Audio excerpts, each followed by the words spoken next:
ఎవరెవరైతే ప్రధాన రాజకీయ పార్టీల నాయకులు పెద్ద పెద్దలున్నారో కనీసం ఈ రాష్ట్రంలో జరుగుతున్నటువంటి కుల సర్వేకు సంబంధించిన సమాచారం ఇవ్వడానికి కూడా అనేక అంశాలు చెప్పదలుచుకునే రాజకీయం కాబట్టి వాళ్ళందరూ ఒక్కసారి ఆత్మ పరిశీలన చేసుకోమని కోరుతా ఉన్నాం. అయినా ఇప్పటికి కూడా మళ్ళీ మేము చెప్తా ఉన్నాం, తెలంగాణ రాష్ట్ర ప్రభుత్వం పక్షాన, తెలంగాణ కాంగ్రెస్ పార్టీ పక్షాన ఎవరైనా ఒక ప్రక్రియ, ఒక కాల పరిమితి లోపల ఈ యొక్క సర్వే కార్యక్రమం జరిగింది. అందులో ఎవరైనా మిస్ ఉంటే తదుపరి చాలా సందర్భాల్లో సమయం మీ దగ్గర ఉన్న సమాచారాన్ని సమాచార సేకరణ నియమించబడ్డ మండల స్థాయి అధికారికి ఇవ్వండి. వాటన్నిటిని ఇన్కార్పొరేట్ చేస్తామని చెప్పినాం. అదేం చేయకుండా సహాయ నిరాకరణలాగా కనబడకుండా చేసి ఇవాళ యొక్క ప్రక్రియ మీద ఎవరైనా చేస్తే అది నేరుగా బలహీన వర్గాల మీద దాడి మాత్రమే మనం చేస్తా ఉన్నాం.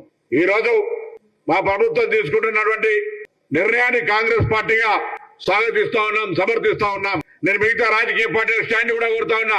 తెలంగాణ ప్రభుత్వం పక్షాన జరిగినటువంటి కుల సర్వే ప్రజాస్వామికంగా ఆ వర్గాలకు ఎవరెంతో వారికెంతో న్యాయం జరిగే విధంగా మీ రాజకీయ పార్టీ అభిప్రాయాన్ని చెప్పాలని కోరుతా ఉన్నాం.